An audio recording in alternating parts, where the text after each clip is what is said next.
Ladies and gentlemen, welcome to Opinion Machine, the show where we talk about all things gaming. My name is Killjoy, and today we're going to talk about Mario and Luigi Brothership, the most recently released Mario Luigi RPG for the Nintendo Switch, and why it isn't a 5 out of 10. Yes, I am going to be memeing on the IGN review. Now, to be fair, some of the points brought up in that review are valid, but this game is not... that review has done damage here that I think is kind of unfair. Let's go through the thing, like the game itself, what I think about it, the pros and the cons, and we'll kind of review it all by the end of it. So, this is from the Mario Luigi RPG series. If you don't know what that is, it's basically a game, an RPG series that is focused around very different adventures for the most part, with Mario and Luigi working together.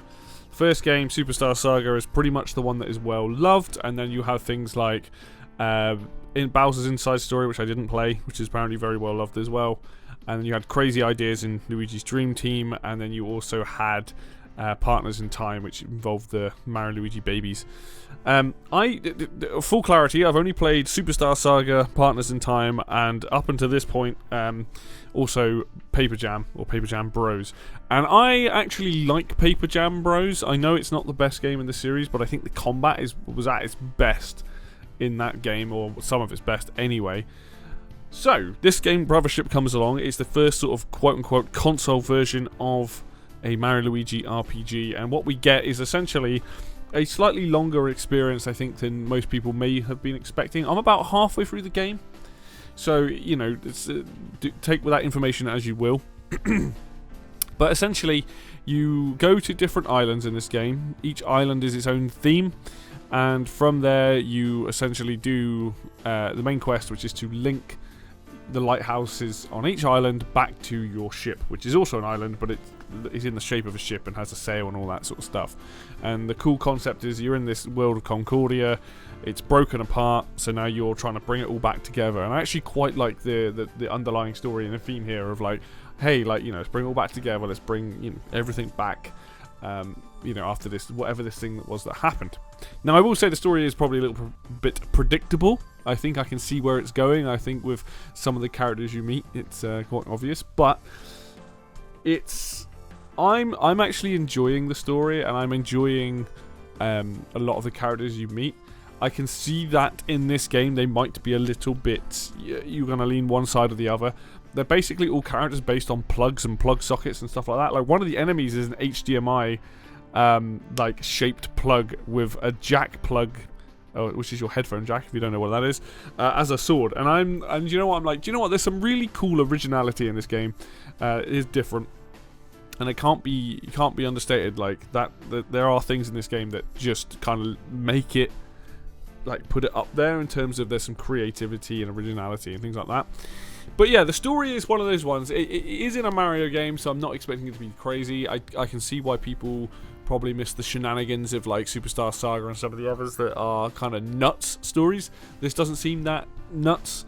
The world itself is kind of crazy, which is fun. But the story itself is pretty straightforward. It's just like, go and find these islands, bring them together, let's bring the world back together kind of thing. So that side of things, you're either going to get into it or you're not. And as you go to these different islands, they've got their own little themes, they've got their own little stories going on, and characters you meet and things. So it's like a big overarching story with smaller stories going on. And then you've got, like I said, the plugs themselves. A lot of these characters, you've got like the main character on the boat called Connie, who's like in charge of the main, essentially, like, everything's attaching to the Brothership. She's kind of in charge of that. And then you've got a team of kids who are called Team Idol, and they're like trying to be like, help people out and be superheroes essentially. And then on there you've got like Princess Peach is involved. You've got other characters, these other plug characters. It's the more unique ones that have crazier designs are the least interesting, whereas a lot of the generic NPCs, they don't have much different about them. They're kind of like the equivalent of toads, like if there's loads of toads in some of these games. But it's fun to at least see something different. And the same with the enemies. The enemy types so far that have been very different. You do sometimes hit areas where you will battle the same sort of enemies, but each sort of different islands that you go to, you will encounter different enemy types, bigger versions, different versions, things like that. So there's enough uniqueness there, I think, that really helps the game. Going off that, like, the graphical style of this game is actually really nice. It's very vibrant, it's very colourful, and I really appreciate that. Mario and Luigi look the absolute best. They've got like a weird fluorescent and gradient of colour on both of them, because obviously with the whole red-green thing. And I genuinely think they look really cool. It's got a particular art style that is, you know, passable. I think a lot of people might be like a bit like, it's okay. But I do think it's very brightly coloured, and I think that is a massive plus in my eyes for this game. It's what it needed to do. It needed to pop. That's not to say every area is like that. You've got some like quote-unquote dungeon areas in the game, and they look pretty good too. But I do like the fact that some of the areas I've gone to are just, it just pops. The visuals look really nice, so I've got to say that's pretty good. As for the story, I've mentioned that there is a thing going around about the writing in this game. The writing is definitely aimed at a younger audience. There's a lot of puns in it. Certain characters speak certain ways, and I can see why that would be grating. I don't necessarily hate a lot of it. There are characters that I'm like, yeah, cool, get off the screen, I don't really care. But on the same time, I'm just like, it's a Mario and Luigi game. The writing's always been very cheesy, it's been very hammy. Alright, it might not be the same level as, I've forgotten his name, the character from the first game, the little dude with the jetpack, that people absolutely love. But I wouldn't say it's like the worst writing I've ever seen. There are definitely conversations that I've had with NPCs in the game that are pretty funny. But it is a mixed bag, and I think that's just, this is a different team making this isn't Alpha Dream. So having a different team do it, I think there's going to be some growing pains, and I think that writing is going to be part of that. But I don't think it's nearly that bad. I quite like the fact that when on the screen it blows up into these massive bubbles, so you can actually read what it is quite nicely, so that's good. The actual locations, so far I've gone to like a tropical rainforest, a desert, a city. Like, there's nothing that stands out that's too crazy. Probably the one island that you meet early on is one that's like a very rock and roll island, like based on that time period of rock and roll. It's kind of, that's got some bizarre stuff going on, but at least it's interesting. On top of that, you have these mini islands as well, and these great lighthouses, so there's quite a varied amount of locations. And so far I've not gone, oh, it's the grass place, oh, it's the desert place. Like, it's been interesting enough, going from place to place and facing off against the enemies and stuff that you find out in the field for combat, that I think, you know what, it's not just like a new Super Mario Brothers. It's each place that you go to has an interesting idea or interesting theme going on, and I appreciate that. Like, you know, but I get it. It's a Mario game. They don't really go anywhere crazy. You don't like end up in like a pub. You know, I don't know why I said pub, but like, you know, like a sort of like that. You know, it's kind of your standard affair to a degree. There is a place called like Lots of Coins, I think it's called, which is like this big town city place. That's pretty interesting. I like that area. Good music too. And speaking of, the music in this game is phenomenal. I do need to look up the composer because I don't know who the composer is, but the battle themes in this game for standard battles, bosses, mid-bosses, are amazing. Lots of coins, or whatever it is. I think it's called Lots of Coins. The music in that area, amazing. Like, genuinely, the soundtrack is one of the best I've heard this year. I think it elevates this game massively. So if you want to go and listen to it, go listen to the battle themes. What's cool about it, there's like an accordion that gets used a lot in the music. And the accordion, usually for two things. One, piratey, which it does have a flavour of that. But also, like, it reminds me of like France and Paris, right? Like, you know, that kind of theme. But the way they've used it here is so impactful. It's so good. I think it's just such a jolly set of tracks, and I'd be humming them for days. I really, really like the music so far. Pretty much on every island it has its own unique theme as well, and it's just like it's exactly what you want from a game like this. You need the music to be memorable and catchy. We'll come on to combat last. One thing that is going to, again, maybe divide people is the side quests. Sometimes the rewards aren't great, and sometimes the side quests themselves aren't that great, and a lot of them are retrudging old ground. I've done some fun ones. I think there are some fun side quests in this game that actually are worth doing. Like when you get equipment or you get beans. So beans, by the way, if you don't know, beans permanently upgrade your stats. Because it's an RPG, you get stats in this game. So I think a lot of the side quests, if they gave beans, they're always worth it, because upgrading your stats is always good. But sometimes you'll be like, here's a couple of mushrooms or like this, and sometimes you'll get gear, so like shoes or hammers and gloves and stuff. That stuff's worth it because it's usually a unique item. But they are a little bit of a mixed bag. I do enjoy most of the ones. I've done every single one so far because I'm kind of like playing. They come up every so often. You don't always have side quests available, but when they do, like, I've done them all. I don't think they're that bad. None of them take particularly long either. A couple of them are a little bit longer, but they're not. They're few and far between. It's more you trying to interact with a character that you haven't met before, where you interact doing something. And there's one with Birdo and stuff like that. This is just a bizarre quest, but it's kind of fun. It's different. I can see why not everyone would like them, but I think it's just a case of if the rewards were a little bit better, I think they're worth doing. As it stands, it kind of just depends on you as a player. So, and then lastly, the combat. Now, a bold statement. I think this is in this series, I think has my favorite combat system in an RPG game ever. And the reason I say that is because you can get good enough at this game where you will always be able to avoid damage in a fight. The way that it works, if you've not played a Mario Luigi game, when you attack, you use inputs and you use jumping or a hammer or a Bros attack, which is like a special move. They all require inputs, and if you time those inputs well, you'll do extra damage. On the flip side, when you get attacked, what makes it so interesting is that an enemy attacks that has certain tells for what it's going to do and who it's going to attack. Like if it faces up, it'll probably be attacking Mario. If it's facing down, it's probably attacking Luigi. But there's loads of stuff you have to learn about each enemy. And the reason why I like this is because you have the option to counterattack or to dodge. And when you get good enough and understand how enemies work, including bosses, you can do those fights by doing maximum damage and also avoiding any damage at all. And I think there's a skill ceiling there that I think is a lot of fun to aim for. Like, I really like to get good enough so that when I'm fighting enemies, I never take any damage. Like, that's my end goal. Like, boss fights, you need to learn how they work.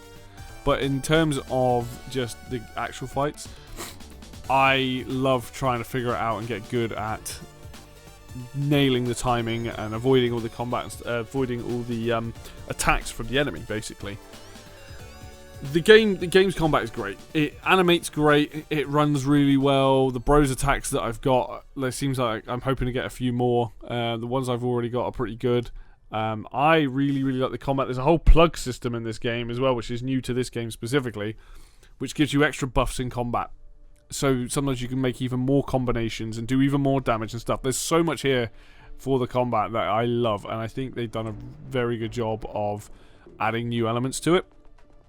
And I think the combat is at the game at its peak. The boss fights have all been interesting. The boss fights have all led to like me learning how to do it and trying to figure out how to dodge and avoid their attacks and things like that. And I honestly think that this RPG series, there isn't a combat system that's better than this, because it's completely active. It's kind of like how Paper Mario used to be. Like Thousand Year Door, if you played it, you obviously you have your active battle system by attacking. Again, you time your attacks, you do more damage. And then in that game, you can block, and then you can do a super block. If you time it perfectly, you counterattack. In this, it's just better. Like, you guys can either jump over the enemy, you can jump on the enemy, you can hit things back with a hammer, you can block with a hammer. Like, it's just a system that works really well, and because it's about learning enemy patterns, that's what is so much fun about it, is that sometimes you think you've nailed it, and then they pull out a pattern you haven't seen before, and you're like, oh crap, I've got to learn how to dodge that. But then once you fight that enemy enough times, and you will fight the same enemies a lot, so you do get used to it. One of the best ones is the bird. This bird enemy will pick up one of the brothers and then launch them at the other brother, and if they make a noise, you need to jump, and if they don't make a noise, you need to hit the enemy as they drop them down and damage them. And it's like, there's so many cool interactions within the fights, and I think that's what makes the combat so interesting. In the boss fights specifically, throughout the game as well, Luigi has these crazy ideas where Luigi's like, hey, I've got an idea. And in the boss fights, he activates these dumb, fun things that happen. Like, for example, one of them, you got to line up pipes and splash the enemy with some water, which then leads to you being able to critical them. I just think they've done a really good job with Luigi in this, in terms of he's not the complete coward that sometimes he ends up being portrayed as. In this, it's like, no, Luigi's actually pretty funny. He comes up with some really strange ideas, but they've actually used him in a way that's comical and it works. And I actually like this rendition of how they're doing Luigi, where it's like, yeah, he still has his like moments where he's like, oh, scared, but you see the brothers acting like brothers and like working together, and it isn't always Mario who's like the one coming up with things. Like Luigi's coming up with crazy ideas as well. All of this said, there are some things that I think need to be, there are a couple of things that need to be addressed. There is this issue, again, if we go back to the IGN review, there are a couple of things in there that I don't necessarily disagree with, but I don't think they bring the game down to the same level as you would think. Like, it's definitely, like I said, it's not a 5 out of 10. Far from it. There is, Luigi, for example, doesn't play the same like he does in the old games. In the old games, you kind of manually control both of them, and he works a bit more like a glorified NPC, like you can get him to do stuff. But I think in this version, I actually like that, because I only have to focus on Mario jumping, I only have to focus on doing things with Mario, unless specifically there are things set up for certain puzzles and stuff with Luigi. It is, in some aspects, a little bit dumbed down, but I also think it just works better. It's a little bit less fiddly, and I think for that reason, I actually quite like the fact that you can kind of command Luigi to do certain things with the L button. You can still make him jump, it's just, you don't necessarily need to. So that side of things, I'm like, actually, I kind of prefer how he operates. And there is the other thing in combat in this particular series of games. Luigi's command button has always been B. So A is for if you're playing as Mario, you push A to select your attacks. You push A to say yes, I want to do attack, and then you push the A button. Luigi in the old games would be the exact same, but with B. So you'd hit B to select your attack. You then push B to time whatever your attacks, and you do it. In this, you have to use the A button to select everything. So even when you're playing as Luigi, you have to push the A button to select his attack, and then once you've done it and the animation starts, you then switch to B, and then you go, in this case, you go B, A, B if you're doing a jump attack, or B, A if you're doing a hammer attack, because the way it works, like whenever it's Luigi doing an attack, you use the B button. Now, I understand people's frustrations, because it has been a series tradition that it's B button for it. I will say, and it's going to come out wrong, but kind of get over yourself, because like it's really not that much of a problem. Yes, I've pushed the wrong button multiple times. I am used to how Superstar Saga and Paper Jam play, but I don't see it as a detriment to the game. And I know people are like, oh, my muscle memory. Sorry, but it really is such a minor thing. If you can't get used to how that should be. Now, don't get me wrong, I think they should go and put a patch into this game and allow players to pick. Allow players to have the classic controls. But it is such a minor nitpick that it doesn't even come close to how you should be judging this game. Right? And I think that's one thing I do have umbrage with, is people saying, oh, you know, my muscle memory and all that, oh, it should be this way. You really are just nitpicking over something. There's no leg to stand on with that, I'm afraid. Like, yeah, you might push the wrong button a few times, but I've adjusted to it. I still mess up, but I've adjusted to it. So, yeah, as far as I'm concerned, it's a nothing burger, right? There's nothing there to be complaining about. It's just the fact that it's like, oh, it's not like the other games. You know, get over yourself. There are a couple things about this game, though, that are definitely need addressing. We'll get to the bigger one in a sec. The plug designs, while different, can get a little bit samey with the characters. They all kind of start to blend into one. I like that there are unique characters. The enemies themselves are fairly unique, which is good. And I like that. But the actual NPCs of this world, apart from a few of them that kind of are important characters, the rest are kind of bland. They blend into one another. Like I said, they're kind of like toads. But the real negative of this game is this game's frame rate. Now, I haven't noticed it as much as I thought I was going to.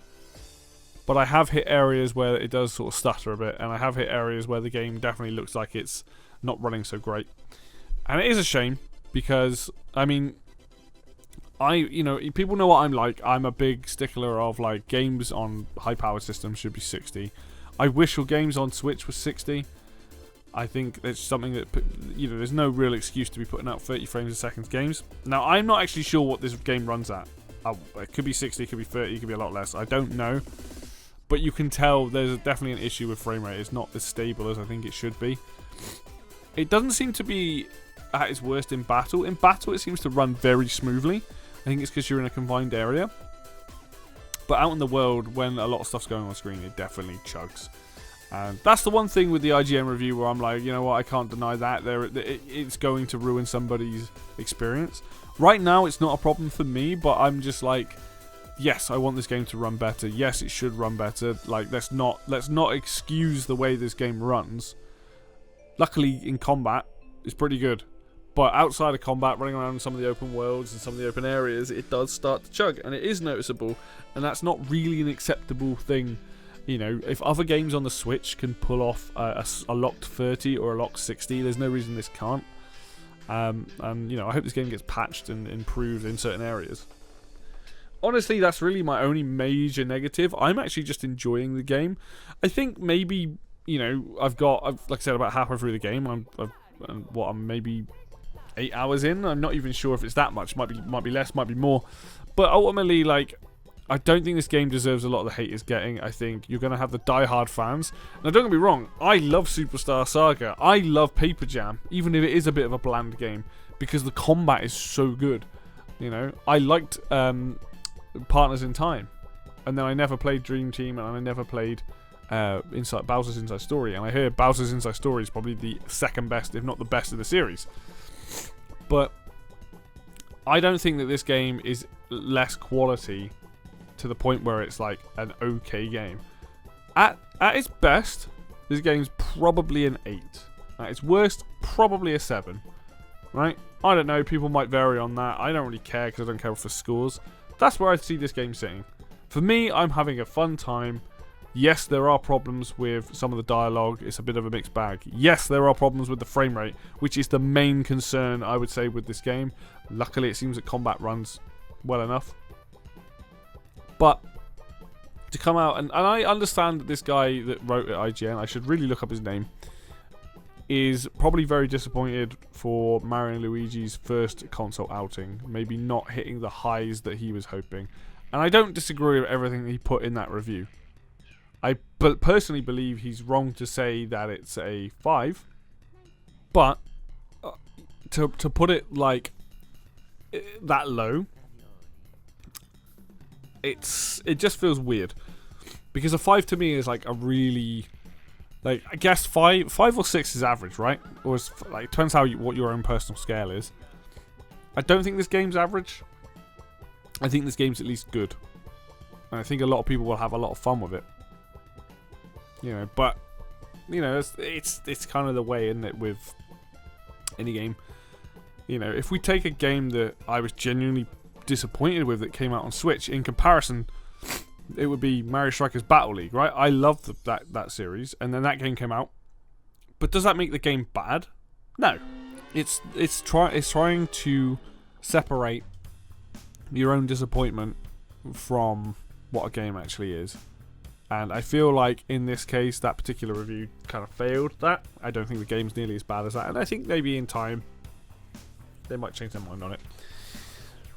But all in all, I'm having a fairly fun time with this. I'm enjoying it. It's a game that I'm actually sticking with for now, and I hope to see it through to the end. And I'm just nice to see Mario and Luigi back as an RPG in this form. So there you go. That is my thoughts on Mario and Luigi Brothership. Hopefully that helps. Thank you very much for watching, as always. If you liked the video, hit like. If you want to see more content like this, hit subscribe. Links for Facebook and Twitter will be down below in the description, as always. And until next time, I will see you then.